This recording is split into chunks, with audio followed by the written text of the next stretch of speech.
Bitcoin is a beast this morning. We're at about 54,500 and continues to push higher.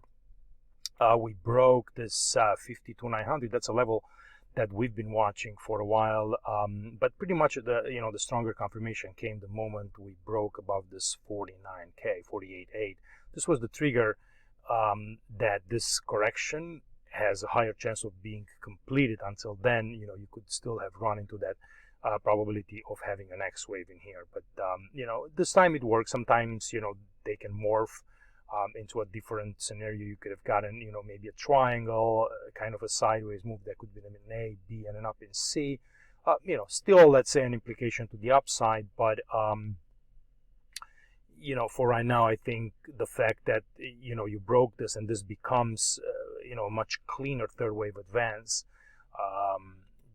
this can push you towards this kind of 57 and 59.18. If you notice, what I did here is I've done a reverse fib of the move from this highs to this lows. So it's just a simple projection or extension, you could call it, from this low to this high, and then push that up to the 127, 138 fibs, and anywhere into this zone. It's kind of a fair game for an advance from this move. The 1618, it's pretty high up there towards 63k, but I mean that's near the all-time highs, and it's possible that it's going to get hit in the future. Remember, now RSI, it's getting into this kind of, and this is a 12-hour chart, but we're getting slightly overbought, and we can get more overbought without a big issue. So my thinking on Bitcoin is that this is a that third wave, and I am going to be looking for a fourth wave at some point, and then a fifth wave to follow to complete this wave one of these lows. So this is kind of something that you want to see. Again, I doubt, but it is possible that this will become its own third wave. But if you look at the distance here with the wave one, again, I have a hard time believing that. So let's just do a little bit of a measured move from this low to this high. So there you go.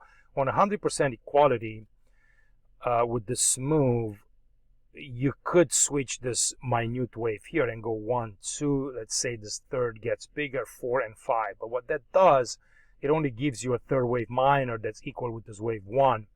Which is unlikely. So short of this being, let's say, the B wave of a flat, right? Because that's one of the dangers we have, and I want to go there until we're kind of seeing more of a measured move. Then we can start kind of thinking and throwing that in the mix. I don't think that's the case, but that's kind of what happens when you have a little bit of an equality. But you would have to have a confirmation coming lower from those levels and say that fine, this was just an A, B, C move, right, of a B wave, right? I usually, sorry about that, I usually kind of advise against counting like this, because you don't want to scare yourself out of a nice bullish position. But just to kind of in the respect of an equality move. But what I was kind of getting at is that I would more prefer that this would be wave one, right, of this larger third wave that we have in here, right? And that would be somewhere, let's say close by here. You can get the third wave to finish, 4 and 5 for a 1. Then we would get the second, then you would get a third, and then fourth and fifth. So let me just kind of arrange that slightly. But even then, I mean, this third wave will be pretty big under those circumstances, because I mean, let's just do a measure. Actually, I might have it there. So see, that's 100%. It's pretty much right there. And I think that the, let's see, what is the 161.8? See if I can find it here. Oh, it's at about 103,000, right? So if this third wave wants to get all the way to 103,000, then this makes more sense here, that you could get something like that. Right now it starts to look a little better. 1, 2, 1, 2, 3, 4, 5, 4, 3, 4, and 5, 4, 3, and then you have more of an ideal third wave advance in this minor, right? So I'll kind of play with both of these scenarios depending on how far this moves here travels, and you know, when are we going to get an end to this impulse that we have here. Let's do an Alt 3 and see what there is. So you already passed sorry for the mess. You already passed the 161.8 multiple of you know, of a third wave, so you're getting close to 2618. So we might be getting you know, close to finishing off this this third wave here, 57,824, which, if you kind of think about it, it's right up into this area, right? And that's obviously because you're, you know, this kind of wave 2 is so close to these levels, is that it obviously matches at the moment. But that's kind of where you would have, let's say, you know, a little bit more of an let's say textbook kind of third wave advance, and then you can start to expect, you know, a correction in this fourth, another fifth. By the time all this happens, this is what we're going to watch for. If it does, you know, the RSI will go there. You're going to kind of drop back down into that fourth, and then the new high in this wave fifth will be smaller.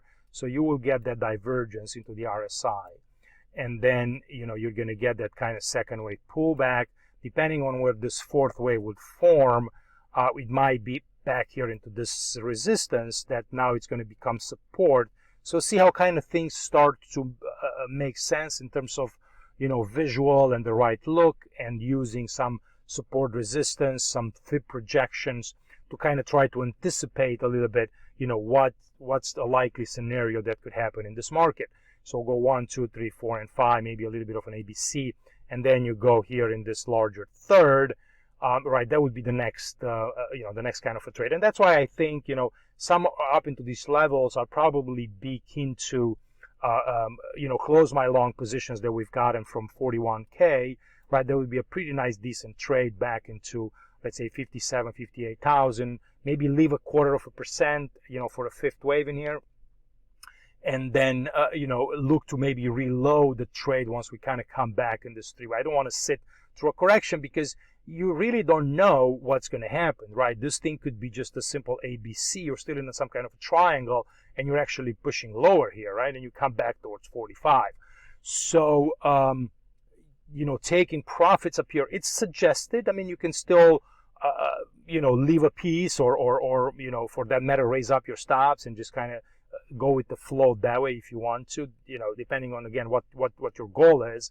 This is not the position here. It's not part of the, you know, long-term holding. It's here. It was just a tactical trade, you know, based on the fact that we held these levels and we never really broke below. Remember, you know, we were looking at, you know, that kind of fake breakout to the downside, and they quickly reversed, and we almost got stopped out. I mean, we were within $200 of being stopped out in this trade, but it was a nice risk reward, so we kind of pounded on it. And you know, then if you're getting this kind of second wave pullback, guys, you know, that's a decent, you know, it's a decent expectation. We don't know exactly how deep this is going to pull back. Again, could be 53, you know, could be slightly lower depending on where this fourth wave will form. And then from there, you know, we can start, if this looks good and it comes in a three-wave setback, we can look to initiate the next long trade to the upside and really push into the next kind of move towards 100,000.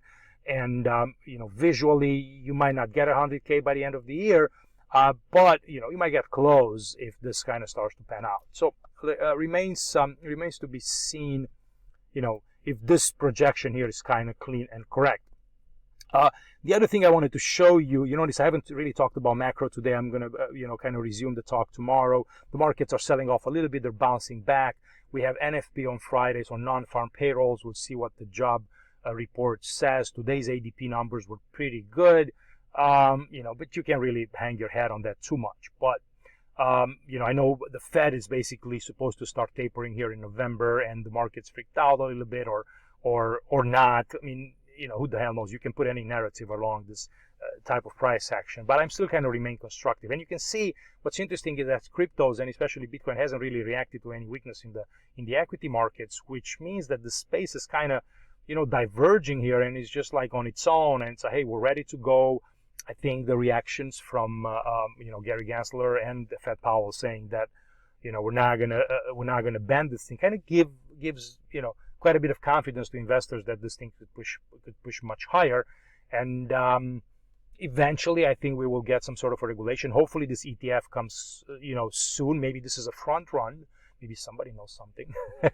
I don't want to be the one to kind of get conspiracies here, but it is possible that this ETF will show up before the end of the year, and the market is kind of front running that. By the moment you get it, you're probably going to get a pullback. So I'm sorry.